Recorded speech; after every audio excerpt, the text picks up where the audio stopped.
everybody. Welcome to our Athletic NBA show halftime hangout. It's kind of more half of the night hangout after we've seen the Wizards take down, or not the Wizards, oh my gosh, kind of wishful thinking there. The 76ers take down the Wizards, move on after, really, it's great that they moved on, but the story is all about Joel Embiid, right? Like, that's it. A real bummer. That's the real story. And I don't know how it can be this minor injury and also be a meniscus tear. Those seem to contradict. Day to day with a torn meniscus feels weird. Yeah. The idea that he's going to rest in rehab and potentially be ready, and I guess it's going to be Sunday or something, maybe game one. Man, it feels like they just don't have enough time for him to be better. So yeah, day to day with a torn meniscus is kind of a weird thing to say.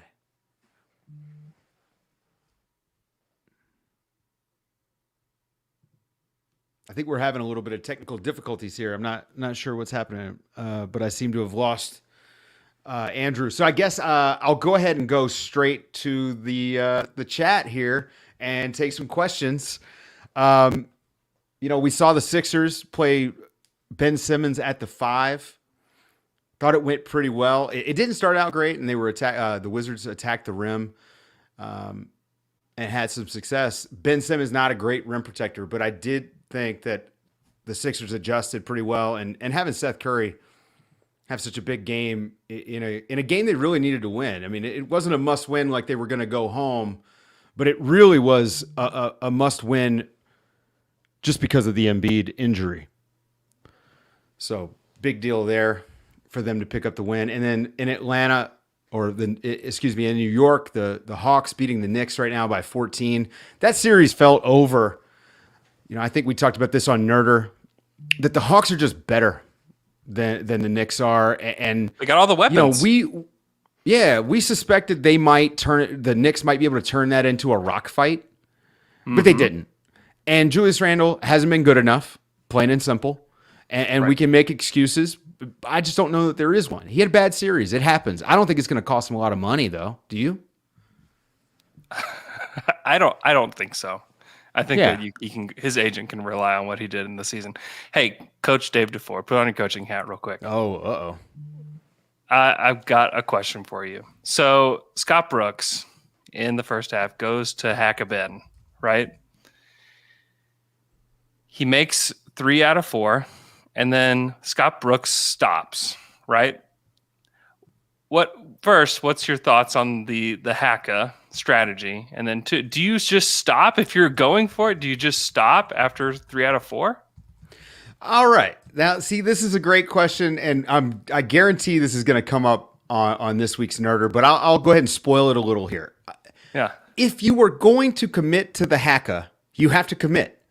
Yeah. Now, the question here is, should you be doing that to Ben Simmons? Now, I say no, because it seemed like they kind of got him in a rhythm. It's a bad thing. The other thing is, you shouldn't be doing it when they're not getting good offense. Do it when they get a couple of buckets in a row, right? Like frustrate them, throw them off, or do it when your defense is struggling to get set. Like when Philadelphia gets out in transition, which they want to do a ton of with Ben Simmons. Great time to put Ben Simmons on the line and get him frustrated. But I just don't like the way that they did it. I think they went to it too early. I think you've got to wait and do that under pressure for Ben Simmons. You do it early and it can go south on you like it did in this game, I think, and you actually let him get settled and get more comfortable. Yeah, it felt strange to me. I didn't like the strategy early on, and it felt a little too gimmicky. Something else from that game that I thought about, and it's funny, when Daryl Morey was the Houston general manager, I feel like we talked about him all the time. Like it was almost an exhausting conversation. And I don't feel like we've heard his name quite as much. And maybe that's him just not being as vocal this season. But and we saw it tonight, it was on full display. The acquisition of Seth Curry is really something for that particular squad. And also, if you're the Mavs, you're kind of like, oh, can we have that one back? Because they could really use him. in the particular series that they're in right now. Yeah. Seth Curry having such a crazy year playing in Philadelphia. I mean, of course, he's like a perfect complement to the guys that they have on that team. And Josh Richardson not working out in Dallas has been an ongoing storyline on 77 Minutes, the Mavs podcast that we have at The Athletic with me and Mike Paolucci and Tim Cato. Mm-hmm. And Josh Richardson being treated like he was Drew Holiday, essentially, when that trade happened, right. I think is why that trade seems so bad. It's just that we have this idea of Josh Richardson that isn't accurate. We're thinking about this blip that happened in Miami and completely ignoring how things looked when they were in Philadelphia and other things that happened in Miami. He's not a good three-point shooter. He's not really a great defender. He's an okay defender.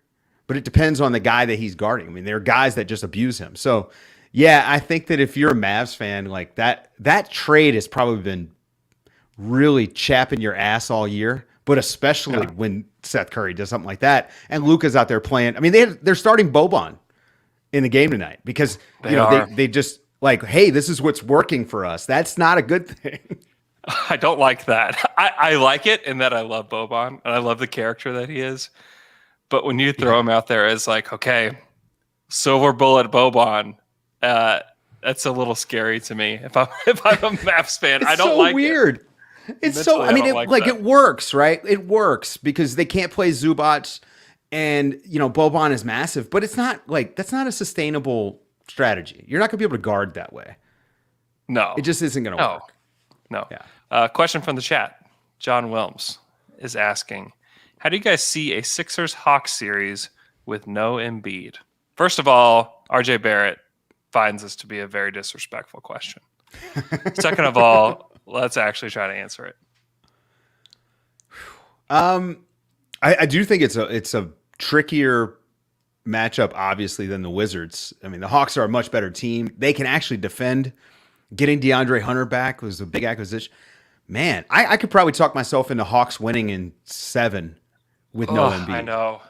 And I hate to say that because I don't think the Hawks are on the same level, but I guess with no Embiid, it really does just knock the Sixers back that much. I mean, we saw like how they struggled early on until they kind of got their feet under them. Yeah. Atlanta could take advantage of that in a way that I just don't think the Wizards can. I mean, the Wizards' inability to defend anything really hurts them, but Atlanta's just got so many weapons too. I don't know. I know it's like Atlanta has like 10 Tobias Harrises on their team, right? Yeah, exactly. And Philly has 1. Yeah. I mean, they've got Gallinari, who's really good. Bogdanovich has been great for them. And then I don't know. I just don't like who do you think is the leader of this Sixers team without Embiid? Well, I mean, it's got to be Ben. And I thought in this game, he was so aggressive. And it's an ongoing thing. You can actually see all the Sixers guys, the people that cover the Sixers, you will see early on in a game, if Ben Simmons is aggressive, they're tweeting about it, or it's in the game story at the end of the night, because it's not ever present, that sort of aggressiveness that he had tonight. And I like to see that from him. And again, it's another one of these things where if you hack him early and he gets into a rhythm, it's going to backfire on you, because this is a guy you do not want to get comfortable shooting free throws, because that's the thing that keeps, like, he stays off the line because he doesn't want to shoot free throws, because he's not aggressive because he knows he's going to get fouled and he wants to stay off the line, right? So if you get him on the line and he gets comfortable, well, now he's going to crank it up a notch. I mean, you saw he lowered his shoulder in a guy that had jumped to contest a shot. Mm-hmm. I can't think of a couple of other times maybe I've seen him do that. So, actually going in and initiating contact, getting to the rim and attacking the basket. I mean, he had some really aggressive dunks on interior passes tonight. It was a great game from him. And to me, that's how they ought to use him when Embiid is healthy. Yeah. Play him at the 5 and let him do that. Get him, 4 shooters. I mean, Matisse Thybulle out there. It's just, that is a recipe for success, but it doesn't work if they don't have Embiid. I just don't think they've got the other talent to beat. I don't know, man. I can't believe I'm saying this about the Hawks, but I mean, it just feels like the Hawks are too good, right? Yeah, it's heavy doses of Tyrese Maxey off the bench, right? who's been good and was good tonight. Do you believe in him in a second round series? I mean, I don't know. He's done it thus far. I didn't think he would. I didn't think he'd be able to do it in the playoffs at all. Period. And I liked him. I really liked him at the draft. I just thought it would take him a minute, but he's been actually pretty good for them. He brings. I mean, he's a guy who puts his athleticism into the game, which is something that the Sixers need off the bench. And then like Dwight Howard, pretty good. Dwight Howard's pretty good for them. I mean, definitely something the Lakers are missing this season, which I don't know if that's a sentence I thought I would be saying as of today. Yeah. But yeah, they just need kind of this game that they had tonight against the Wizards replicated over a 7-game series if they're going to beat an Atlanta team totally without Joel Embiid. However, we don't know that Joel's not going to play the whole series. We don't know how long he'll be out. It's good that they wrap this up because they're going to get a little bit of rest, but we just don't know. Yeah. I mean, they could use a night like Utah's having. I mean, Utah just jumping all over Memphis at the start of this game, which, that's kind of their MO. That's what they want to do. But I think without Embiid, they need to prove it against the Grizzlies tonight. Oh, well, that's a whole nother thing. I think Utah will wrap this thing up tonight. That's my expectation. But if there's no Embiid, that series, I mean, I guess, does it become a toss-up to you? I mean, I think that's where I'm at. I'd have a really hard time picking the Sixers, but I mean, I still struggle to pick the Hawks. I don't know. I'm going to have to think about that one. My only thing that makes me think the Sixers can do it is that they have the defenders to defend Trae Young. And if you can shut him down, do you believe in the auxiliary pieces they have there? Do you believe in Bogdanovich to deliver a series if they're able to mitigate Trae Young? I don't know. I don't know the answer to that question. Me either. But it's just something to think about because they've got like Ben Simmons is definitely a guy that you throw on Trae Young and it's going to be tough. And then you have Matisse Thybulle off the bench, who will probably only play 20 minutes because he only plays one side of the ball. But man, he's one of the most fun defenders in the league. Like he's probably Andre Robertson was like the last forward that didn't really do anything on the offensive end that you'd watch defend. You'd be like, man, like this is incredible. This is so much fun. And that's what he does. So I'm just interested to see them throw these guys at Trae Young. How does Trae Young adjust? How do the Hawks adjust? I think it would actually be kind of a fascinating series from that angle. Oh, yeah, absolutely. The back and forth coaching battle will be interesting. And it's funny because, I'd say that one of Doc Rivers' best attributes is the fact that he doesn't overcoach often. I think that that's a large part of why we got such a great MVP season or MVP caliber season from Joel Embiid. Mm-hmm. Didn't overcoach, but he kind of inspired him to get into really good shape. And yet another reason why this injury is a real bummer to me is because we're finally kind of seeing what this guy can be when he's, in shape, locked in, healthy. They have shooters around him. I mean, this team had a real shot at going to the finals if he had stayed healthy. And now, I mean, I don't know. One of the things we're going to talk about on Nerder is, should Philly maybe push it? What is the calculus here? You got to think long term, but also how many more championship opportunities do you have? What does push it mean? Well, it means push your chips in and you say, hey, look, we're gonna try to work through this injury, but we need you to play. I mean, this obviously is a team medical and Embiid decision to make, but yeah, I mean, I think that you've got a good enough shot at a title this year that it at least is a conversation that needs to be had. Yeah. Let's go to the chat. Sixers draft here. It says, Dave, It's Daniel Ollinger, a.k.a. the guy who always tags you in his Danny Green tweets. This is a 3-part question here. There you go. Perfect. No Embiid the entire series. I'd pick Hawks in 6. And this is obviously someone who likes the Sixers, and if they don't like the Sixers, I don't understand your handle. Their handle is Sixers draft. And then he says, my over-under for games Embiid needs to play for me to pick the Sixers is 2.5. What would you say? Over under 2.5 games of Embiid for you to comfortably pick the Sixers to win. If we're saying he's something close to 90%, let's say. Let's just say his knee is sore, but he's able to play through it with no issues. I mean, I think two and a half games, they're going to win 2. You know, that's where I'm at. Joel Embiid is what, the second, third, maybe even I guess got Kevin Durant in the East now. I don't know. He's like the 3rd or 4th best player in the East, maybe. Yeah. That guy's important. So if he can play, I'm picking, the Sixers all day to win every game he's in. I think the Sixers could sweep the Hawks if he's healthy and could play them, because I think the Sixers are that good. But man, it's so funny because you don't even know how he's gonna respond. Like the biggest thing is keeping that swelling down, because you don't want to have the injury be worse. Like that inflammation, it's doing its job, but you don't want it around all the time. And so with something like that, I mean, if they're saying it doesn't require surgery, that's a great sign, but not for short term. I mean, it's just going to be bad no matter what. And you're just trying to mitigate the extenuating circumstances, Yeah, totally agree. Sixers draft is a Liberty Baller staffer. Big shouts to the blog Liberty Ballers out there. Okay, Dave, we're going to say goodbye to a team. Oh, man. The Washington Wizards. How would you grade their season?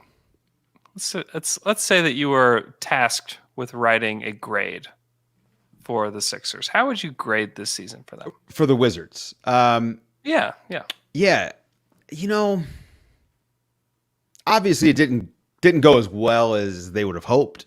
They kind of snuck into the playoffs and had a great run though. And I think when they were healthy, they looked pretty good. They're a couple of pieces away, I think, from being able to be in the middle of that playoff race in the East. Like they could be in the mix with Atlanta, right? It's not hard to envision that team being a lot better next year because of the run that they went on. So I think you got to give it a B. Considering the hurdles that they had to overcome. There were injury issues, and obviously, COVID hit every single team in the league. So I think everyone kind of has that built in. Bertans never really got it together. I mean, wasn't right at the end of last season, and then picking up this calf strain at the end of this year sucks. But I think you got to say a B, right? Like the context does matter here. And this was a successful season. You made it to the playoffs. Look, man, you pushed a team that you had no business even playing in the first place. You pushed them to 5 games. That's great. You got a couple home playoff games for your fans. That's a success, man. Actually, matter of fact, it's an A. It's not even a B. It's an A. That's great. It's fantastic. Hey, you got Rui Hachimura growing. Bradley Beal looks happy. It's an A. Congratulations, Wizards. DuFour, I wish you were my college econ teacher, man. Just continually rounding grades up. Just keep giving it to me. Give it to me.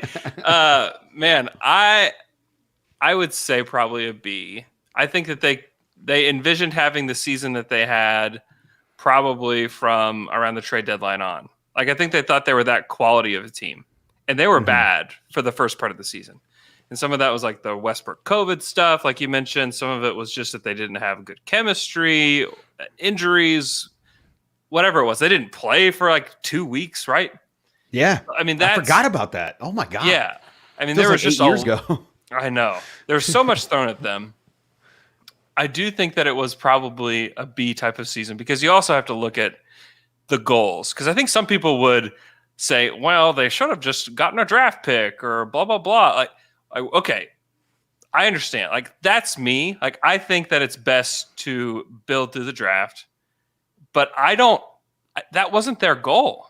That wasn't the way they wanted to build a team. And we have to also know, like, what are the team's goals? How are they trying to accomplish it? And then like that to me is the criteria in which you grade a team on.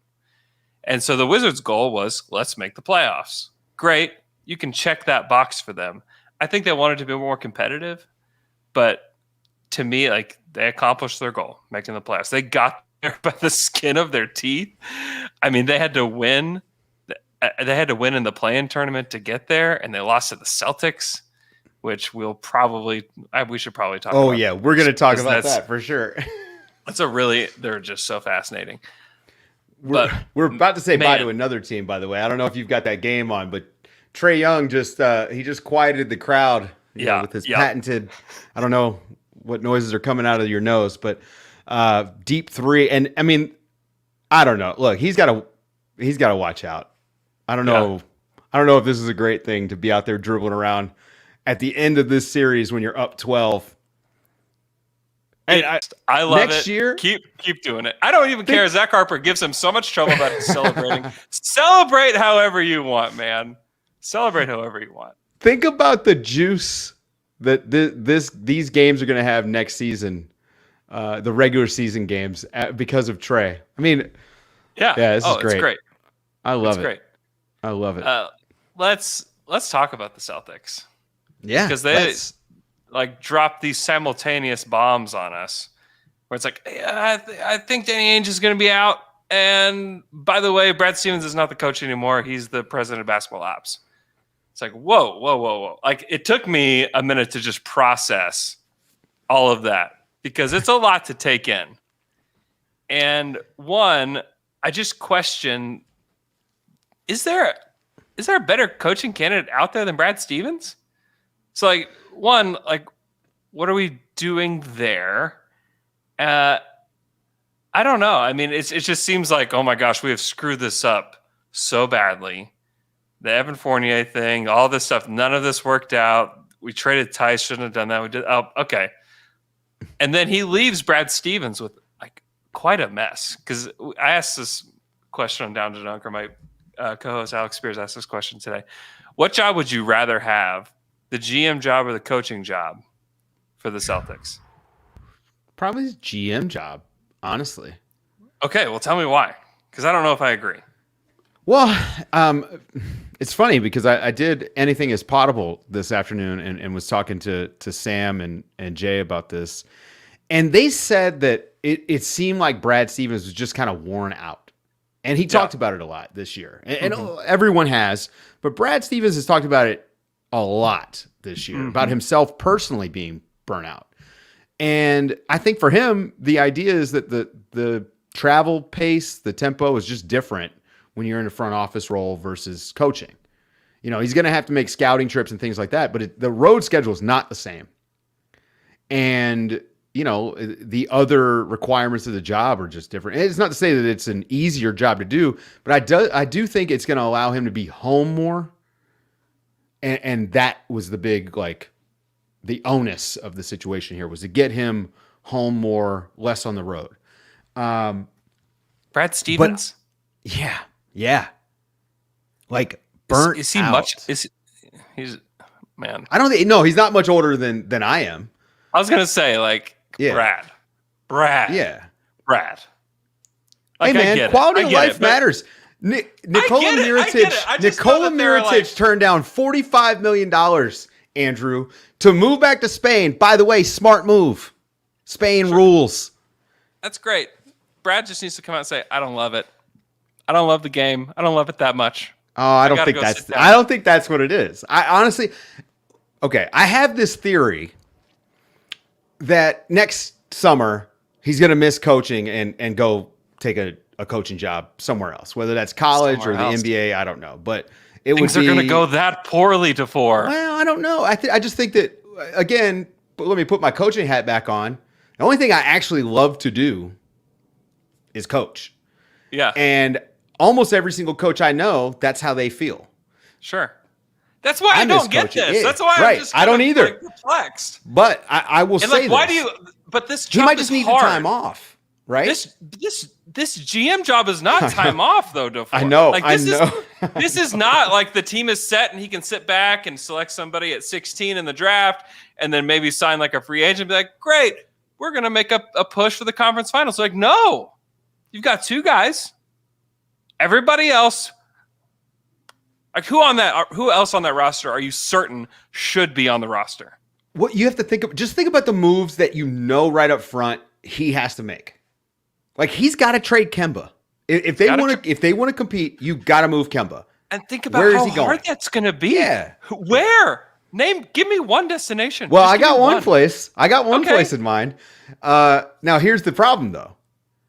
How much are they willing to give up with Kemba for an Al Horford reunion? Right? No. How many picks does it take? No, none. Keep him away. I don't know. But you don't want a veteran. You don't want a veteran point guard to help Teo and Poku learn how to play the NBA game. It is so dependent on what happens in the draft, right? Because if they get Suggs, let's say they get the third pick and they take Jalen Suggs, there's no minutes. There's no minutes for him to even be on the squad. Or if you get the number 1 pick, no minutes on the squad. If they convince Micic to come over from the EuroLeague, there's no minutes on the squad. So an OKC. Yeah. Well, it's funny because Micic is one of the guys that I've thought of for Boston in a potential Kemba for We talked Horford about that today. trade. Well, okay, well, let me bring this trade to you. Would you trade the 16th pick in the draft for Micic? I would. Yeah. Yeah. Okay. In a heartbeat. Yeah, I would in a heartbeat. I think that he could help solve some problems for Boston, some creation issues that they that cropped up this year. But also he can play off the ball too. Like this is one of the things about Kemba is that he's just not great off the ball. If he could play off the ball, he would be totally fine there. Yeah, in the words of Luka Doncic, he's too small. Too small. Jaron Joseph said, I saw this tweet today about the Celtics and it summed it up perfectly. The Celtics blowing on the cartridge and putting it back in. That's what they're doing, man. Pretty much. The Stevens thing is very weird. Not that he's not the coach anymore, but that he's the president of basketball ops. That was the weirdest thing about this thing today. Because and you probably have heard, things didn't go well for them behind the scenes this year either. Like there have been, I mean, we have all heard about the Marcus Smart locker room stuff. And if you told me a week ago, hey, Brad Stevens is out, he left the team. I didn't think that they were going to fire him, but I was thinking, maybe he'd go back to college. Maybe he'd be traded for Miles Turner to Indiana or something, something wild like that. But Danny Ainge stepping down was a bit of a surprise. In particular, because, I was talking to some people that said that it didn't surprise them.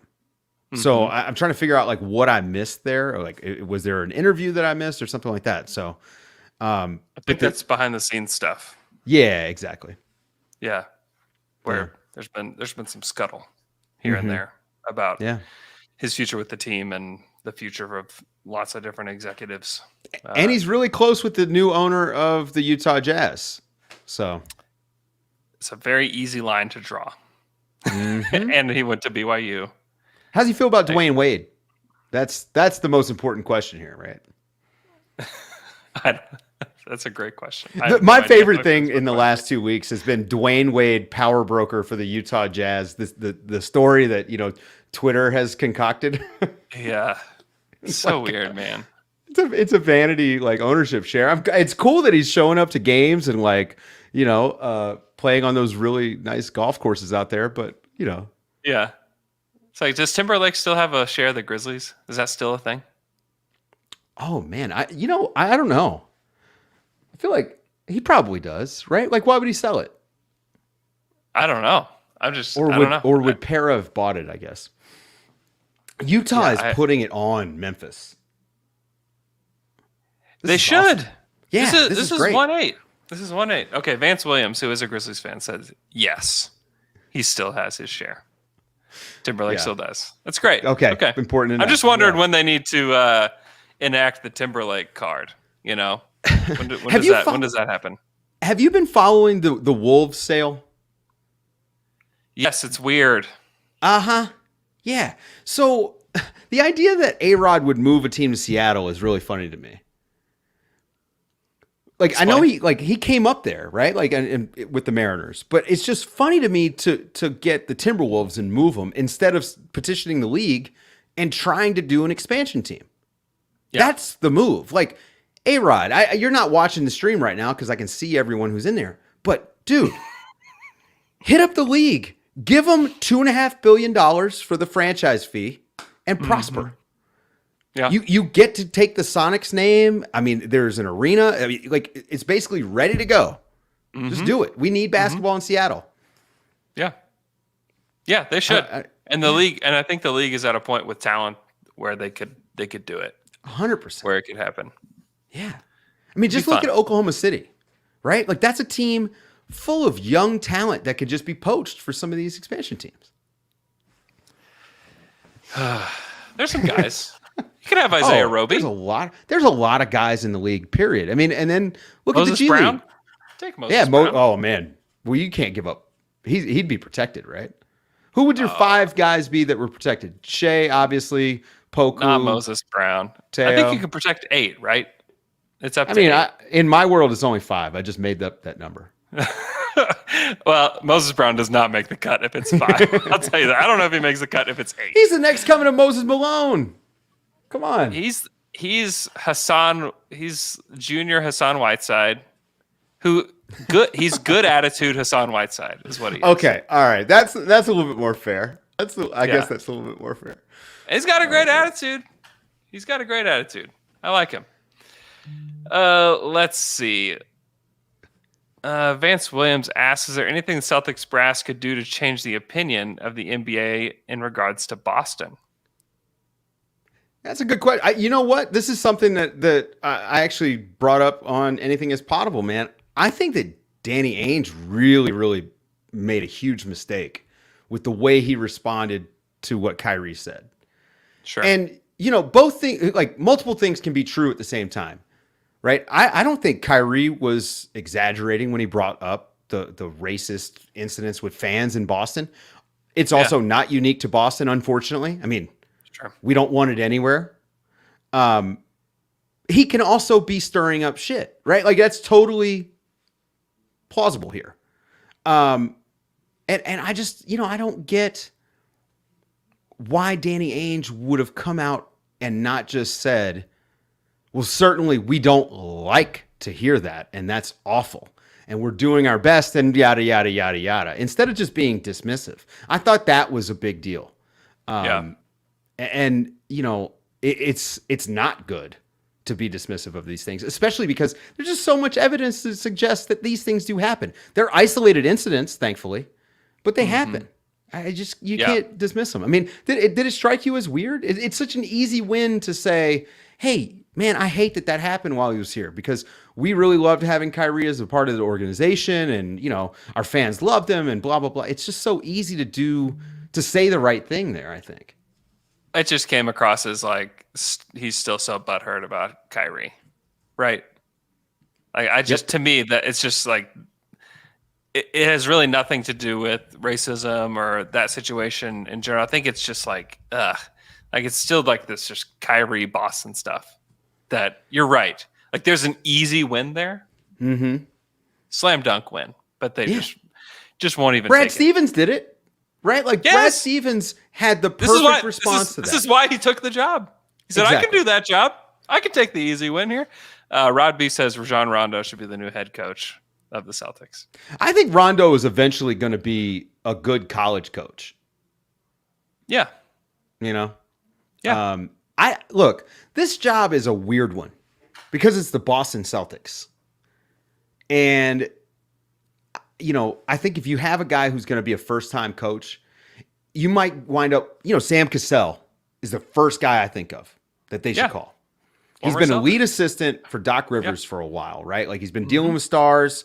He played in the league for a long time, like, well-respected, but also, like, he is almost like a co-head coach for Doc.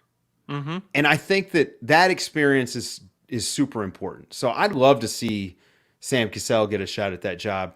Kara Lawson, again, you bringing in somebody that's just in the organization. She's now run her own program at Duke. That's something that, again, would probably be seamless to integrate because she'll already know exactly what you're doing already. Hopefully got some ideas for the offense because, that offense is not great, but they've got some good choices out there. Yeah. Vince Williams says that Jackie Mack floated Chauncey Billups' name. Yeah, and you're going to hear that a lot too. I think, any assistant coach that hasn't been a head coach, you're taking a guess on. You don't know. I mean, Nate Bjorkgren is kind of a perfect example. You never get the whole picture of a guy until he has that head job, until, the hat hangs heavy or the crown hangs heavy.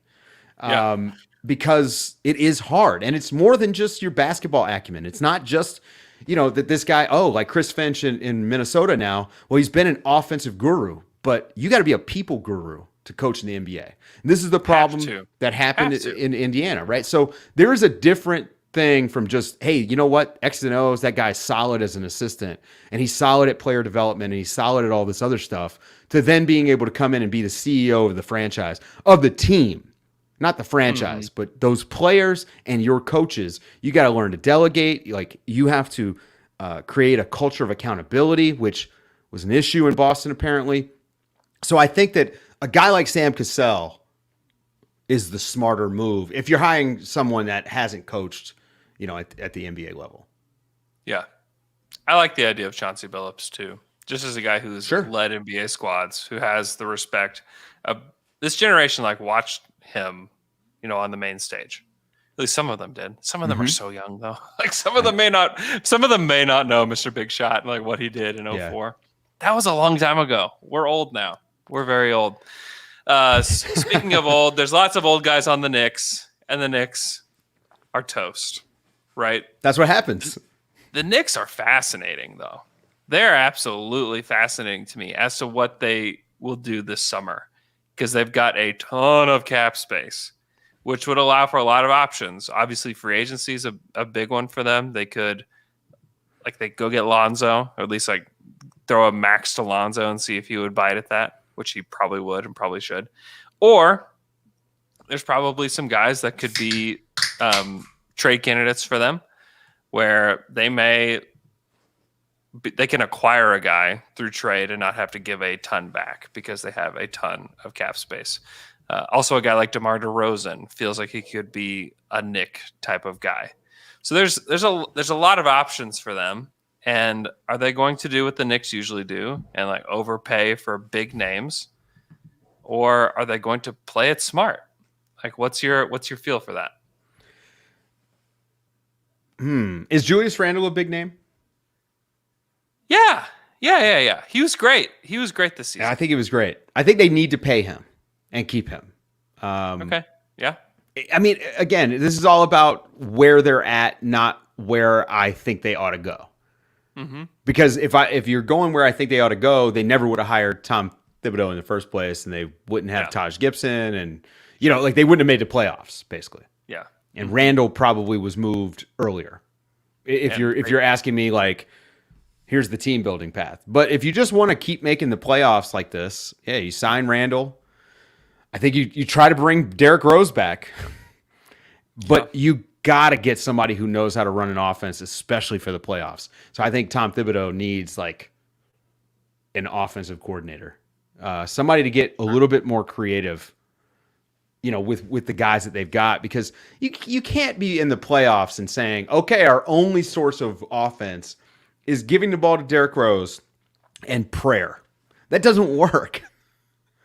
That's not NBA basketball. Yeah. It's not NBA I guess it was 2021. Well, it was for 5 games that they got their asses kicked. So, Yeah. I'm just intrigued. I just want to see if they can keep it together, because the Knicks, with this type of temptation in front of them, it's been a recipe for disaster for what feels like decades, that they haven't been able to help themselves when it comes to overpaying free agents and stuff like that. And they have some protections there now.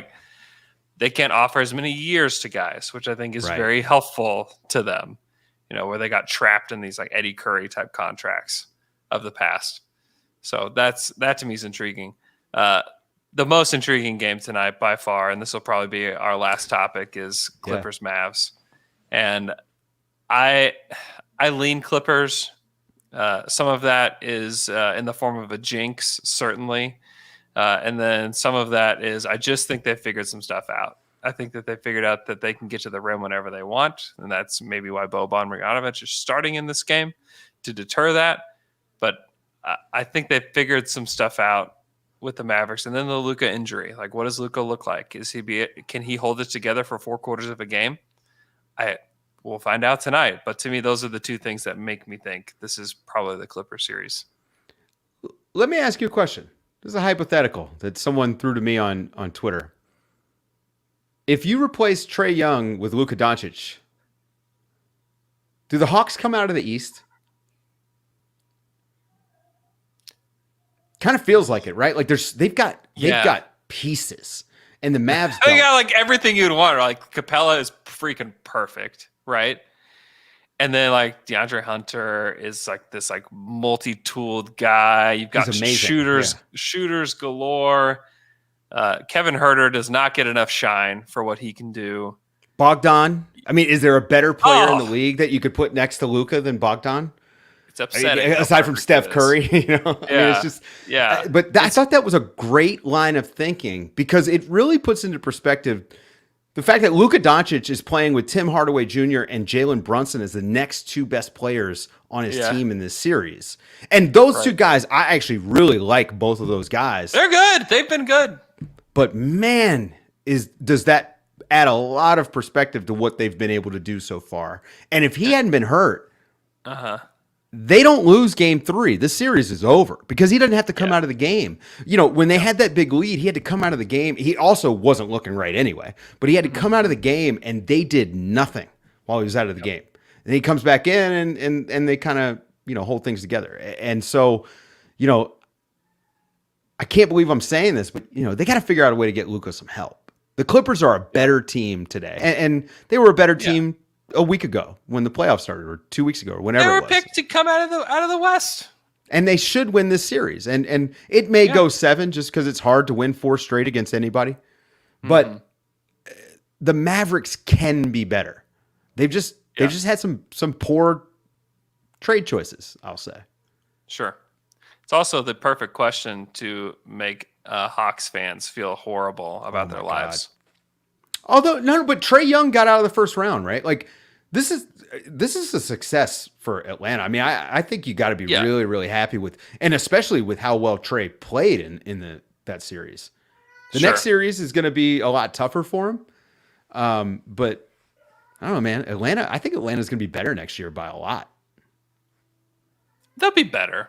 I don't know if they'll be better by a lot, but they'll be better. Well, DeAndre Hunter likely to, hopefully be healthy all year.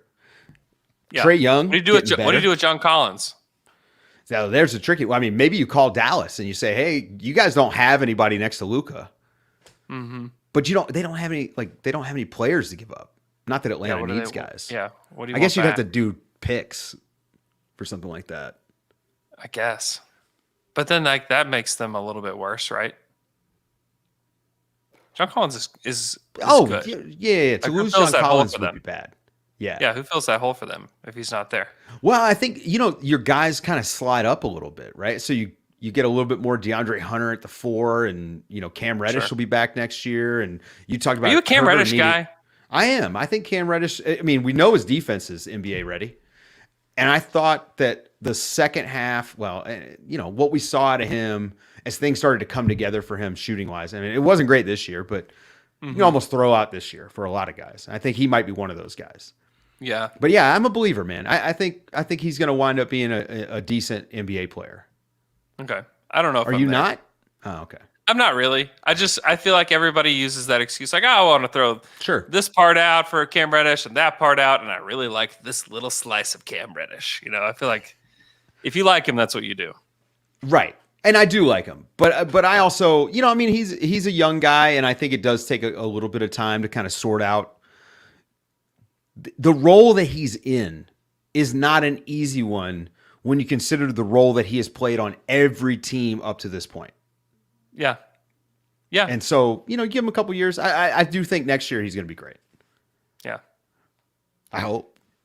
I haven't sold my stock, so, got diamond hands on Cam Reddish. Mavs leading early, man. This is good. This is a good sign for them because usually the way they start games is how they finish them. And I know that's funny to say, but if they come out sluggish, they finish that game sluggish and they usually lose. So this is good. They got a 5-point lead with under 4 to go in the first. So it's pretty good. Worst contract, KP or Kemba? Oh, man. I think you got to say Kemba. It's probably Kemba. It's probably Kemba. He's older. There's still a chance that KP can snap out of it. Yeah. Do you believe Kemba can snap out of it? Like, I don't think so. I think this is like if he's on a smaller contract and he's a guard off the bench, like, oh, this is great. It's great to have him. Yeah. But if he's expected to be your starting level point guard, it's kind of brutal. With that said, they're both not great. Like Vince Williams, your question is well taken. Sorry. I know, Jesus. Oh man. I mean, like, here's the thing about Porzingis is that if you just accept that he's a 60 game a season player, right? Yeah. And he can be ready for the 16 games in the playoffs, then that contract is fine. Sure. The issue is he rarely is ready for even playoff games. I mean, you know, like you watch this series, he had a good statistical game in game 4, but he's not carrying the load, right? Like, so you look at the numbers and you're like 18 points, the shooting was fine, but nothing on the defensive end. He's still just not moving great down there. But he's not creating anything for anybody. He doesn't get super involved in the offense. I have seen him show flashes in this series of aggressiveness, especially forcing like these switches on guards. He's catching them in transition. And he's driving the switch with his body and getting those guys into these high post ups. That's great Porzingis stuff because you were putting pressure on the defense. But he just doesn't do it every possession. So, I mean, if he could find a way to do that, I mean, I think that contract's completely fine, but that's asking a lot. You know, we were talking about a Horford destination earlier. I think Dallas would be great for Horford. I think that he would play really well off of Luka because he can shoot it and he can make decisions and he can pass it. And I think he'd work really well within the Dallas offense. I don't know how you do it. I don't know what the trade is. It's obviously like not KP for him, but I just envision like I don't know what that looks like, but I don't think they've got the money to make a trade work at all. You would for sure have to get multiple teams involved. How much time? Horford have what? 2 years left? 2 years left. Last year is partially guaranteed. You could talk. You feel like he might be a buyout guy? No. You think the Thunder don't buy guys out? He'll get a pick for him. Yeah, not guys like that. Like they don't waive guys like that. That's just probably smart, right? Like because we're sitting here talking about the teams that he would help. So I mean, it goes to show hanging on to these guys can sometimes be pretty beneficial. Yep. Yeah. All right, we're gonna wrap up. Who you got? Clippers, Mavs tonight. Your reputation's on the line, DuFour. I mean, listen, if my reputation, that's fine. I'll bet that all day. I'm going to go Clippers. I think the Clippers are just better.